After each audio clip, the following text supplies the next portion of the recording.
On today's episode of the Sports Mules, hail, hail to Michigan. They finally win their national championship. We'll go over how football has changed forever with the departure of some coaches. We'll go over the NFL playoffs starting this weekend and how I could possibly get every pick incorrect.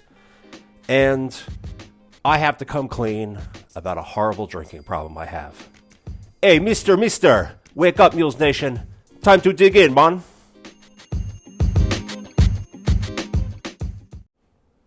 Welcome to the program. I am, as always, your disgruntled, berated, sometimes emotionally unstable host, Eric Heiner. Wherever you're listening, however you're listening, thank you for making this show a part of your day. I really do appreciate it. Whether you're in cold, gray, downtown Easton, PA, as I am, or you're off in Jamaica or the islands or anywhere on the beach having a cocktail, thank you for making us a part of your day. So this week, I hope everybody's having a good week. We're finally starting to get into 2024, kind of getting our routine down here. Michigan wins the national championship on Monday. Congratulations to them. We'll get into that game a little bit later on, and then we'll go over. It has been a crazy 24, 36 hours in the football world as far as coaches getting released, to which, you know, that always happens. We're used to that. But I think the names in the last 24 hours especially have been kind of crazy. We have the departure of Nick Saban retiring. Bill Belichick is probably leaving the Patriots. So for both of those, I mean, arguably two of the greatest coaches of all time at two of the biggest programs of all time and everything they did there. So that's huge for me. Being a big fan of both. And then Pete Carroll at Seattle, that ends.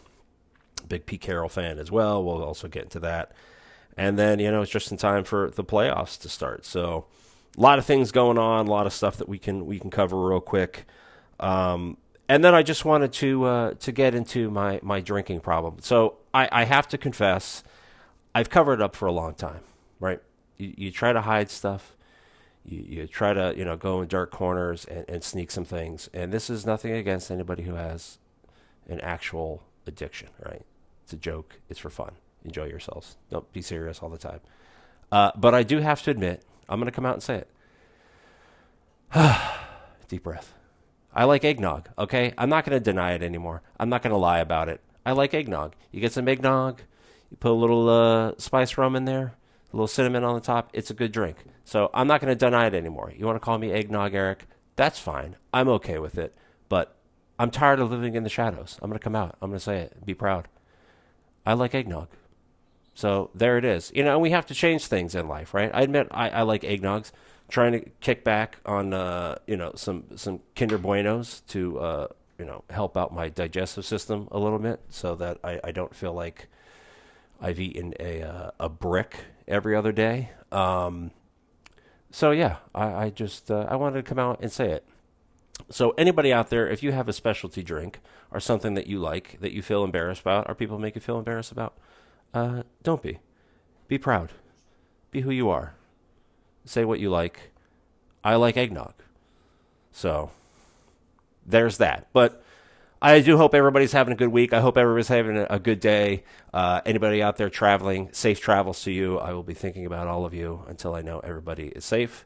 And yeah, let's get into it.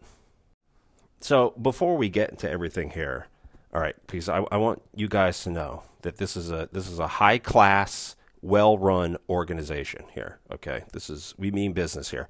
So every time I make these episodes, I am navigating in between the dryer going off whilst doing one of these episodes, because there's nothing better than the middle of it, you know, an alarm that would wake the dead going off.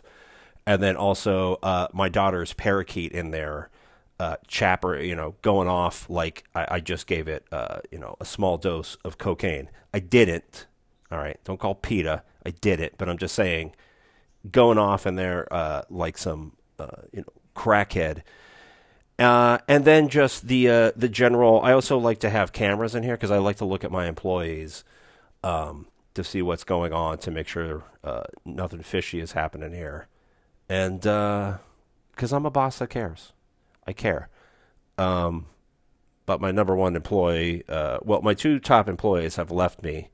So one is no longer in the area code, or maybe time code as well. I don't know.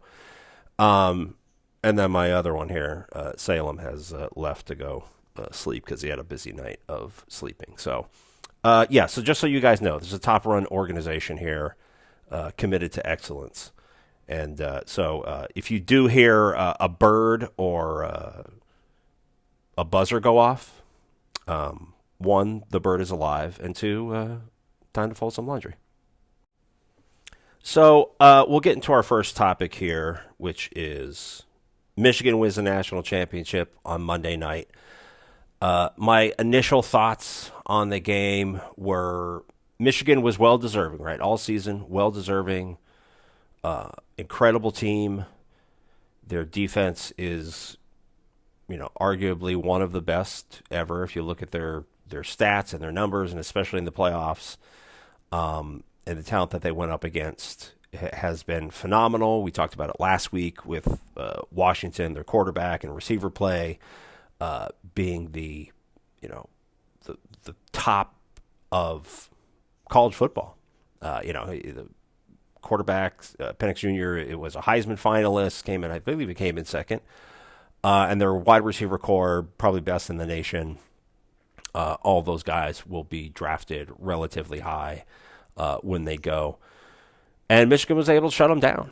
And the upfront gave enough pressure, and they didn't get a lot of sacks, but they were hitting him, Washington's quarterback, Penix Jr., all night.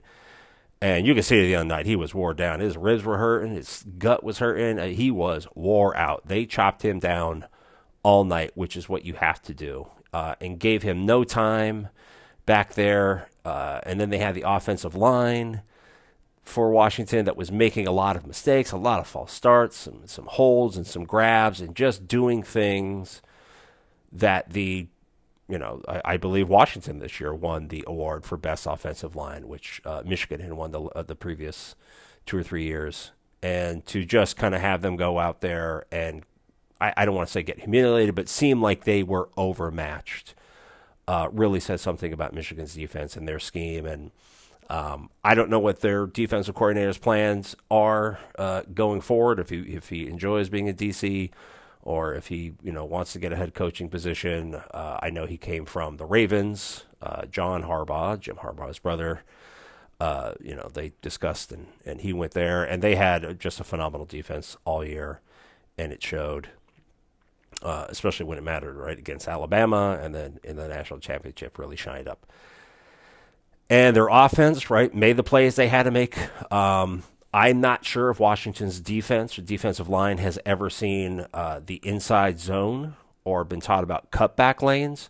But when that game started and Michigan is just running for, I believe it was 48 and 41 yard touchdowns on essentially just inside zone run plays, because, they go in there and they kind of stop him, and the running back just sees a gap and takes a cut, and he's gone. That's a tough start to a game in a national championship, and it just seems like that is kind of day one, week one stuff. And I know nerves go into it, but it just seems like they didn't adapt very quickly. And Michigan didn't make any special teams mistakes, kind of like they did in the semifinal, the Rose Bowl against Alabama. So they were solid there. So I think what I'm trying to get around to is that I think Michigan was extremely deserving, right? Michigan won this game, right? They won this game, and extremely deserving of it, and to be national champs, 15-0, only fitting that, the all-time winningest team in college football. I think this was win 104 for them. First 15-0 team ever, very deserving. But, right, there's always a but. I felt Washington had a fighting chance, right? They had a puncher's chance in the game, and they didn't take care of opportunities, right? There was one in a blown coverage, the receiver's wide open, and the throw was good. Could have been a little bit better. Receiver kind of gets himself tied up, gets his feet tied up, and twists around and misses the ball. He's wide open. They score that touchdown. They go in there. Who knows what happens at that point? And just other missed plays and missed catches. Big plays happen, and then it gets called back because of the offensive line play, and just poor reads. And again, I understand because he was just getting hit and pressured all night. But they really had an opportunity. They really had an opportunity, and I think this is one of those games that will haunt these players for a long time, if not ever, because you don't get too many of these opportunities in life, and you have to make the most out of them. And to get there and lose the game to, one, a better team, yes. Two, a deserving team, absolutely. But lose it because three of your own missed opportunities, mistakes, that's the tough one to get over. So we'll see how Washington does next year, right? They're going to lose a lot of 6th and 5th and 4th year seniors that they had this year. That was a big reason for their incredible turnaround. So we'll see how they recover from that. We'll see how they recover from this game, and then we'll see how they go heading into the Big Ten play, which is where they're going next year. Them, Oregon, UCLA, and Southern Cal. See how everybody does. So it's going to be a big adjustment all around. But, just the missed opportunities, I think will kind of haunt them forever. I've been in that situation, and it's clearly still sour taste in my mouth.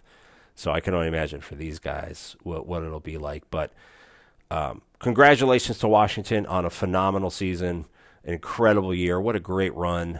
The school, the alumni, the students, the staff, support staff, and the staff for the coaches and the players. They should all be super proud of themselves and for what they were able to accomplish. And 2 years ago, or 2021, they were 4-8, just horrible.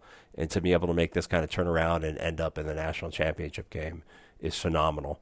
And they have to remember that, right? It hurts now and it stings now, and you're always going to have that taste in your mouth. But it's important to do your 24 hours, lick your wounds, cry about it.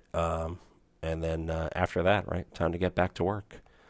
And ultimately, end of the day, Jim Harbaugh, right now, he said he can go sit at the big table now with his family. His dad won a national championship at Western Kentucky. His brother John obviously won a Super Bowl against Jim with the Ravens. And now Jim, at his alma mater, his school he loves, comes back, gets everything turned around, going in the right direction. And, wins his national championship so he can go eat at the big boy table. And we'll discuss him as well about his future in a little bit here. But overall, congratulations to Michigan. Well-deserved. And a lot more changes to come in college football. But that's a wrap on 2023.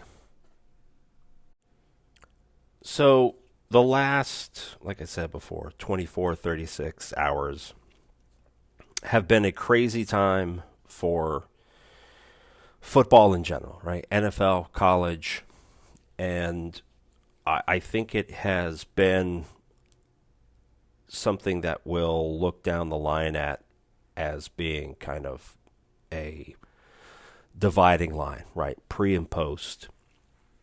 And as usual, Monday, there's always, firings in the NFL at the end of the season.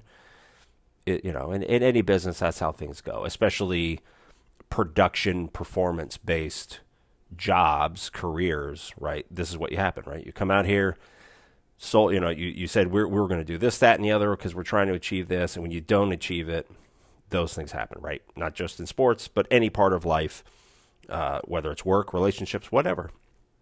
Those are, that stuff is going to happen. But I think the biggest part of all of this, that has taken place is within the last, especially 24 hours. Nick Saban has decided to retire from coaching football. And 17 years at Alabama changed college football. I think for the good. I think for the better. But it's difficult when you have a custodian of anything leave. You then go, well, now what? The standard was created and set by him. Not just for Alabama, but for college football. And now that that's gone, we go, well, now what? And there's a little bit of trepidation and there's some fear because, especially when you have somebody who is as bright and as good and does things seemingly correct all the time and does it to get the best out of his players, just not to be the best athletes they can be, but to be the best men they could be, the best fathers they can be, the best sons they can be. And now that that's gone, there's a little bit of a what do we do now? And, we can get into Nick Saban's numbers, right? For 15 straight years, at some point, Alabama was the number one team in the country, whether it's the entire year, was it for a week, whatever. 15 straight years, at some point, your team was number one. That doesn't happen, right? If you don't know in the audience, if you're not aware, that's not a regular thing. So he has that. It's, again, in his 17 years at Alabama, 29 losses. 29 losses. They're just ridiculous numbers. And his 28 years overall coaching, he has nearly 300. I think it's 292, somewhere around there. Nearly 300 victories. They won the SEC 11 times. He has 7 national championships, 6 at Bama. He has 1 at LSU. He also has a MAC championship. People forget that all the time. Does have a MAC championship. But I think what he would probably be more, I don't want to say impressed with, but he would point to more about the program, right, as a football program. I think what he would probably point at more is like I said, 17 season at Alabama, 29 losses. He has 49 NFL first-round picks. He literally has nearly double. Well, not nearly double. It's 49. Anyway, we won't get into math. This is a math channel, but 49 to 29. 49 NFL first-round picks and 29 losses. He has more first-round picks than he had lost games at Alabama. And, I think people who talk about Nick Saban, he's the greatest, and he does all the, they've won all these games, they won all these championships, conference championships, national championships, everything that goes on, right? Everybody points to those numbers and says, look how incredible he is as a coach. All true, right? All true. What I think is more important is he was a tough coach, right?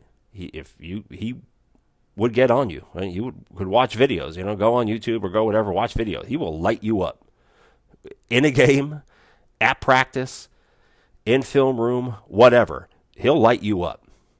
But again, he does it because he created a standard, right? I think, again, it became a standard for college football. He created it for his teams, whether he was, at Michigan State, when he was at the Browns with Bill Belichick, which we'll get into in a second, when he was at LSU, when he was with the Dolphins, and at Alabama, ultimately, right? He created this standard, and he held people to the standard. And having standards and holding people to standards is difficult. It's a challenge, right? He has one of my favorite quotes of all time when he talks about it, right? There's 3 types of players. There's mediocre players, there's good players, and there's great players, right? Mediocre players want to be left alone. Good players want to be told what they need to do right. Great players want to be told the truth. And great players don't like mediocre players. So you're always going to have some conflict. And the most important thing is not just getting people on the bus, but getting people on the right seats. So he created that standard. And then he held himself and his staff and his players to that standard. And if you didn't like it, you can go somewhere else. That's fine, because the ability that he had over all those years was to bring in somebody else right behind you who was just as good as you and ready to go. And if you don't want to be there, fine, leave, because he's got somebody right behind you that's going to jump in there who has that, right? Who wants to do it. And, there's always lofty goals and everything they want to do. But again, there's a difference between goals and standards, right? Goals are something you have set for yourself or for your team or for your group that you're trying to achieve. And if you don't achieve them, that's okay. You just have to regroup and adjust and change your goals and figure out, maybe that was a little too high, or maybe, we got to do this to achieve it, whatever it is. Goal, if you don't reach a goal, it's okay. You just have to readjust and reattack it. Standards are different, right? We have standards. And if you don't meet the standard, then there's going to be some sort of repercussion to that, and something has to happen, because standards aren't negotiable. And that's how he approached things, right? He recruited these kids, and he wanted these kids to be the best athletes they can be, but he wanted them all to live up to their standards. And, some people, the best thing I can say is Nick Saban would be somebody I would have loved to have played for. Obviously, I never had the ability to play for Nick Saban, but I would have loved to play for him, because I know that life. I live that life. I appreciate that. And that says a lot more about a person than any record can do and any player's coach can do, right? You can be buddies with your coaches and they all love you, but at some point they have to know that what you're doing is in their best interest when you're getting on them about something they need to do or correct. And there's only 3 coaches I in my life I've ever have really impacted me, not just as coaches, but as men and as leaders, and somebody I've looked up to. Nick Saban was one of them, and the other 2 you probably never heard of, Mike Donnelly and Corey David. Corey David you will hear of someday, I promise you. But, those are 3 people I've always looked to and still look to. And I think for the SEC as well, and anybody who is listening here who is under the age of, 25, probably will never realize it, because you've just grown up where SEC was the dominant conference in college football. But before Nick Saban, the SEC wasn't what it is now. Good conference? Absolutely. Amazing tradition? Without a doubt. Good players? Naturally. But they were not the SEC we know now, that we've known over the last 20 years or so, 25 years. And that's because of Nick Saban. Nick Saban came in at LSU, started those standards, started how things should be and how he wanted things to be, and everybody else had to raise their game to meet there. I mean, really, in the last, if you think about it, the last quarter century, it is Nick Saban's team, LSU or Alabama, against everybody else. And obviously there have been, in the last 20 years, especially since 2010, other teams that have come up there, right? Auburn is one. Georgia has obviously come up there, and there's a lot of other teams that have peaked, right? Tennessee has had ups and downs. Ole Miss has had ups and downs. Florida, right? Urban Meyer, they have to hire Urban Meyer and have him come in and change that program around as well. But all of those things take place because Nick Saban comes in and sets a standard. And you have to, sink or swim. You got to adapt or you're going to get left behind. So there is a SEC before Nick Saban and there is an FCC after Nick Saban. And, will anybody fill that position? Yeah, because the football team needs a head coach. But will college football fill Nick Saban's position? I don't know. I don't know. And again, go look at some of his interviews and talking points about college football and student athletes, and his care for not just the money making sports or football, about all student athletes. Go look at his interviews and listen to the man speak. And a steward of the sport is leaving us at a time when it seems to be at its most crazy. And to some extent, it's a great sport. College football will survive and endure. It always does. But I am a little fearful because I think somebody that helped keep us all in check is leaving.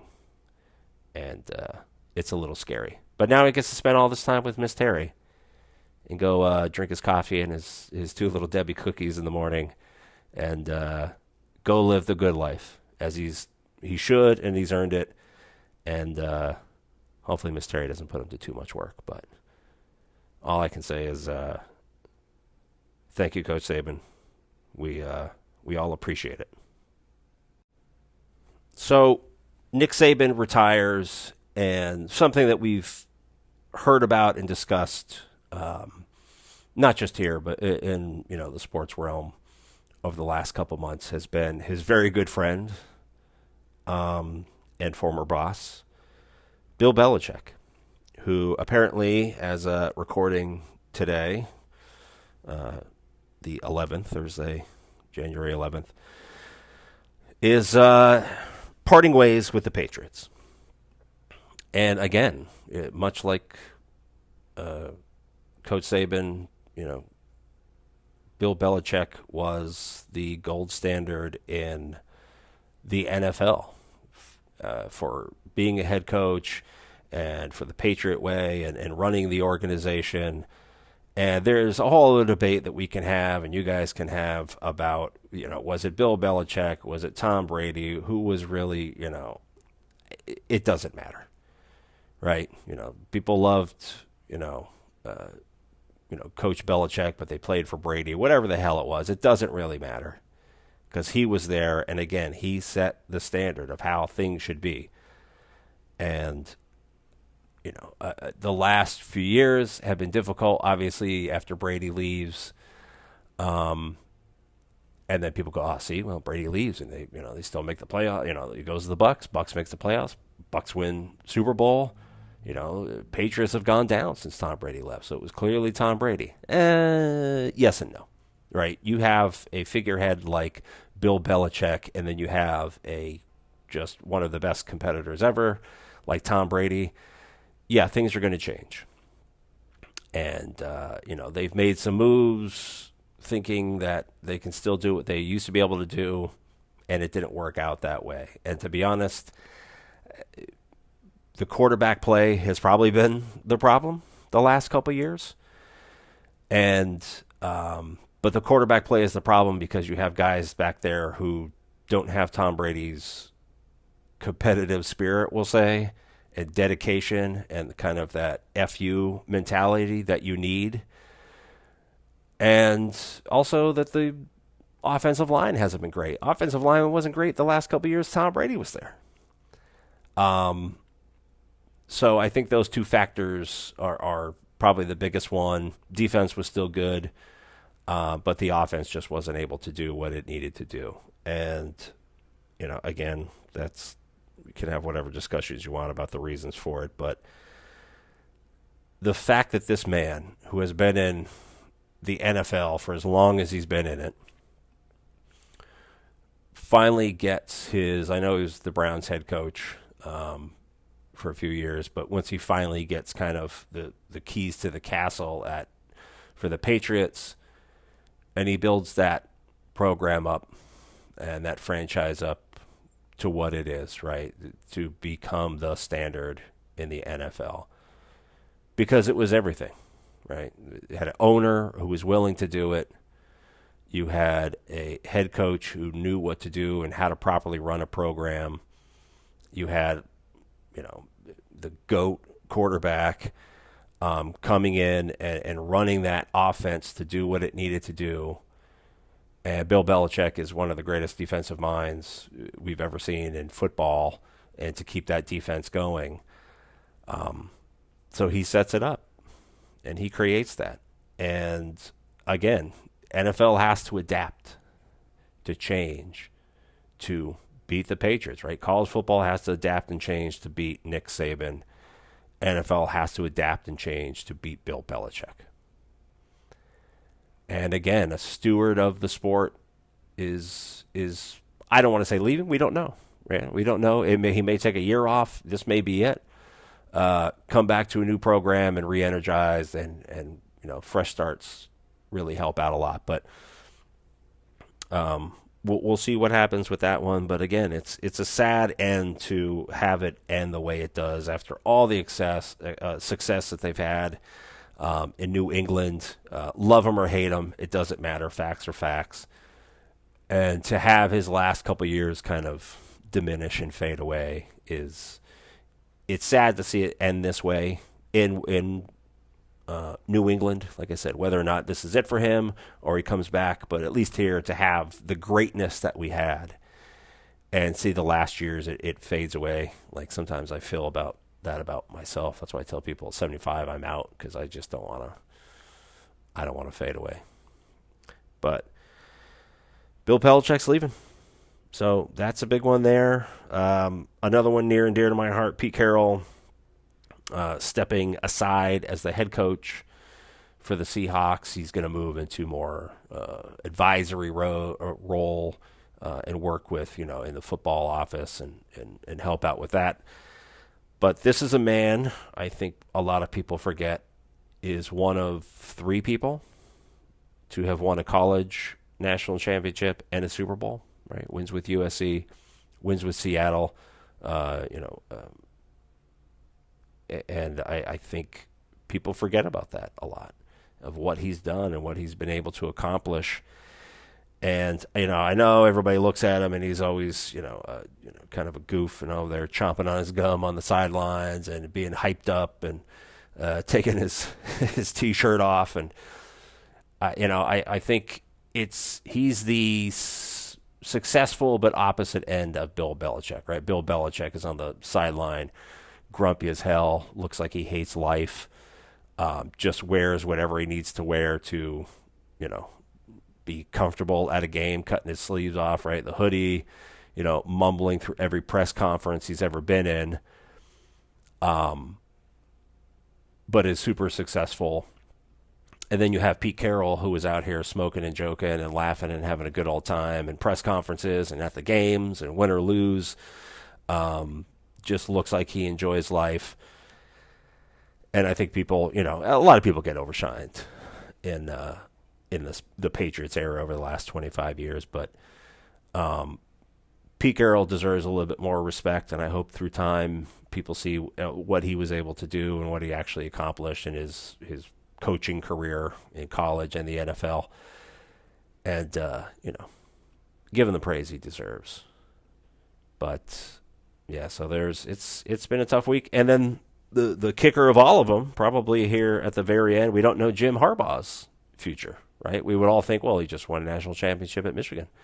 Why would he not stay there? But he kind of entertains some NFL stuff every year, and I know Michigan wants him back. And I know he'll get a lot of offers from the NFL, but, we could be at a point now within, national championship on Monday, and by Friday, the defending national champ head coach could be gone from his school. A national champ head coach, Super Bowl winning head coach, has stepped down. Bill Belichick is leaving the Patriots, and Nick Saban retires. Wow. One hell of a week to be a coach. Finally, to add to the sound bingo card, if you have one, I also forgot that they're working on the noodle place next door to me as well, building it inside. Coming February 2021, so it'll be here soon. So yeah, they're over there working on that as well. And speaking of randomly making noise and disrupting my life, the NFL playoffs start this weekend. So let's cover that, and we'll discuss, and I'll give you my picks, and then we'll see exactly how one human being can go 0-6 on a fucking weekend. So let's see how this works out.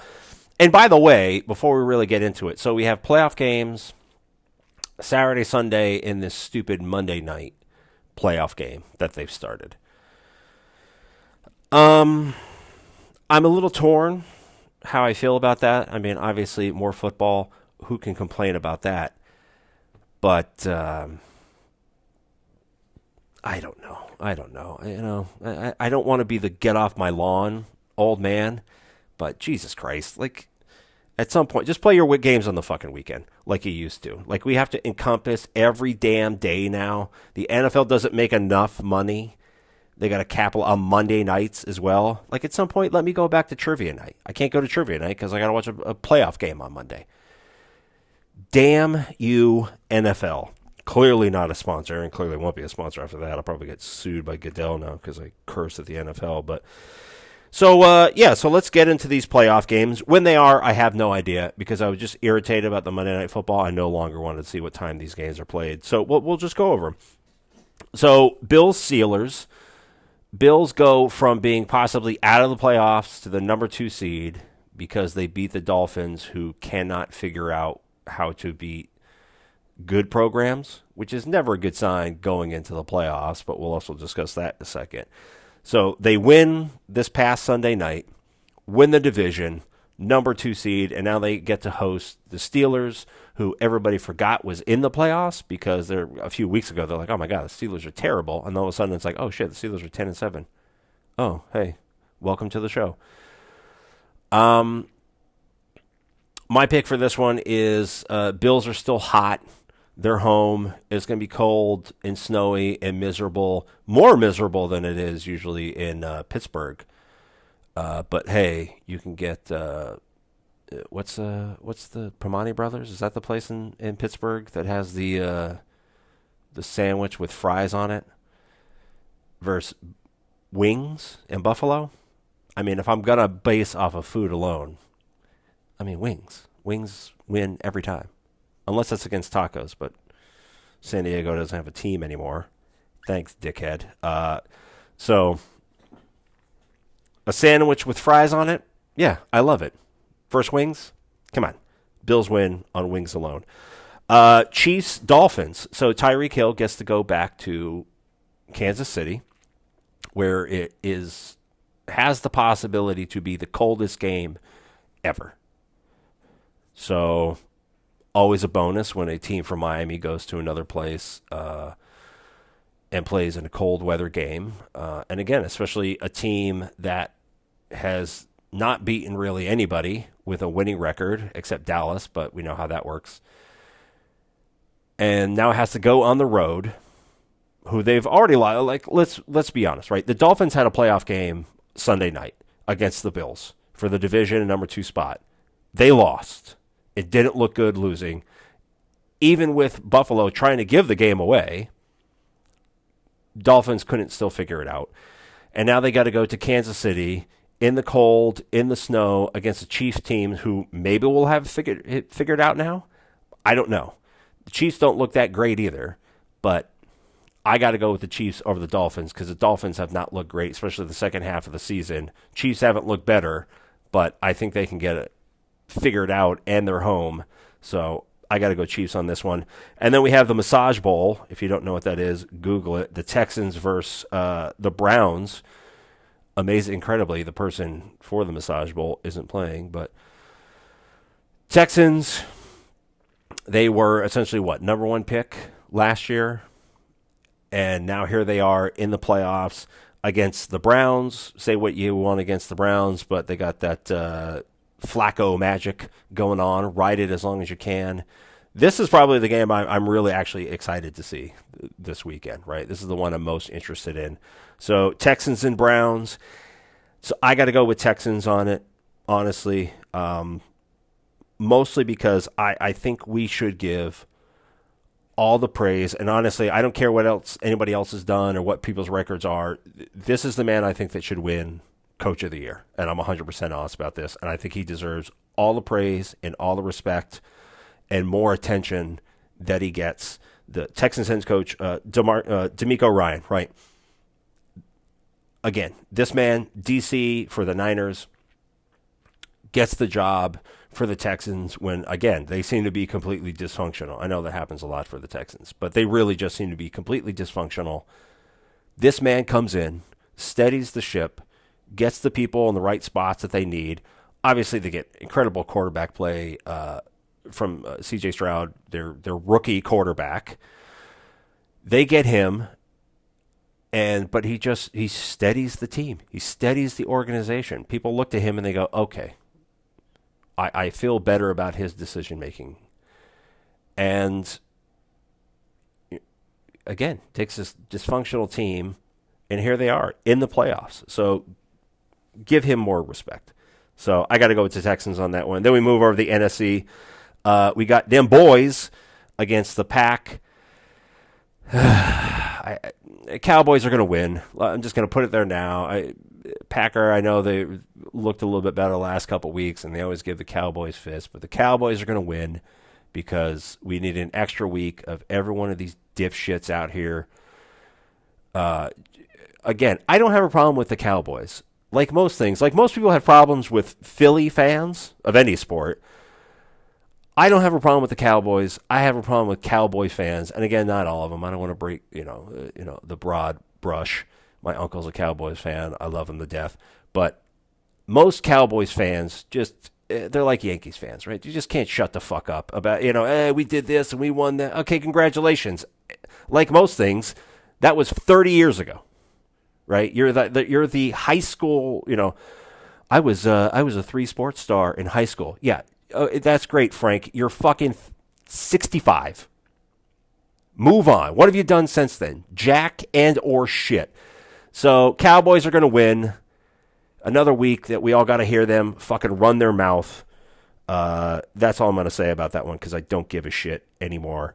Then we have the Lions-Rams, right? The QB swap bowl.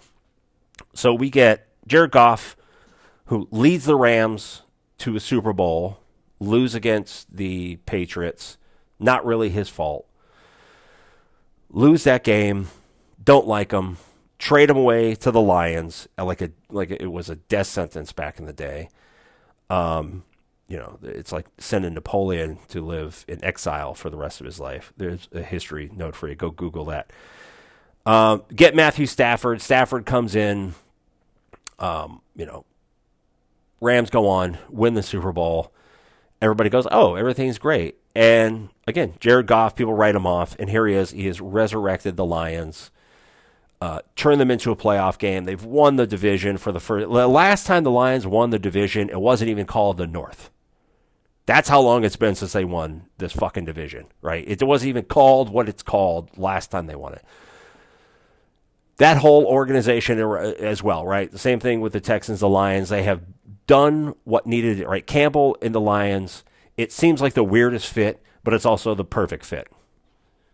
Campbell and Detroit as a city, you look at them and go, yeah, these two deserve each other. They belong to each other. And look at what they've done. Congratulations to the Lions. I'm so happy that they've turned things around. This one's a tough one. This is like Texans, Browns, Lions, Rams. These are two it's a tough one for me. My heart wants the Lions, right? Just because of their story and everything they've been through the last 30 years. 0-16. Oh, my God. And now they're here. Heart wants the Lions. Rams are in my head. Rams are probably the better team. But you know what? Again, much like eggnog, life's too short. Go with your heart. It's a good thing. Go Lions. Lions over the Rams. And then Bucks, Eagles to finish it off. Woo! Buccaneers are not the greatest team in the world. They win because they're in a division where somebody has to go to the playoffs. And the Eagles start 10-1 and then just go 1-6 the rest of the season. And again, last couple of weeks, it's been playoff games for them, and they have not, they didn't stand up. And I know last week they kind of knew that they were going to be in the playoffs either way, and they figured the Cowboys are going to beat the Commanders. So, they don't bring in all their starters, and they bring guys out, and they change things. I get it, but it's just, and a team that has been struggling the last few weeks, you go into that game, and you still don't kind of go, well, let's get in the playoff mindset now. I don't know. I don't want to say it's the Titanic, but it don't look good, right? I know sinking ships, and this shit don't look good. So, and again, you're going to get people argue about, you got to rest people because it was the Lions. The Lions didn't rest people, and they got some guys injured, and they go, oh, God, what are you going to do now? Well, that's fucking football. They could have got injured 2 weeks ago. You could have got these people get injured snap one of the game. Anything could happen. You're going to get injured when you're going to get injured. So, and sitting out a week doesn't go, well, we go into the playoffs, our mentality, oh, God, I played last week, and now I don't know if I know how to play football anymore. That doesn't work either, but it just when you've been in the struggle bus that the Eagles have been in, to come out and kind of concede the division and concede the game to a Giants team that had nothing to play for other than just pride at beating a rival, and then to kind of get smacked around for the majority of the game, it's not a good look, and I don't know about going into this game. Mind tells me Eagles, heart tells me Eagles. So go Birds. So my picks, Bills, Chiefs, Texans, that team in Dallas, Lions, Eagles. We'll see. Am I 6-0? Am I 1-5? Am I 0-6? Does anybody care? No, because I don't put any money on this game because, well, technically I can't. But that's our NFL playoff this weekend, everybody. Let's see what happens. Well, that's it for today's show. I hope you guys enjoyed it. I hope you laughed a little bit. Wherever you are, I hope you're safe and warm and happy, and just enjoy your weekend, whatever's going on, whatever you're doing, whether you're, like I said, hanging out at the beach, hanging out with some friends, have a birthday, whatever's going on. Just enjoy yourself, be safe, and we'll see. We'll see how my picks go. Probably not very well. Again, congratulations to Michigan, and I'm interested to see what happens with football now with all these figures that we've had leaving. So we shall see. But enjoy yourselves, have fun, and stay safe. We'll talk to you next week. See what's going on. I'm gonna go drink some eggnog because loud and proud. Dig in. Go Mules.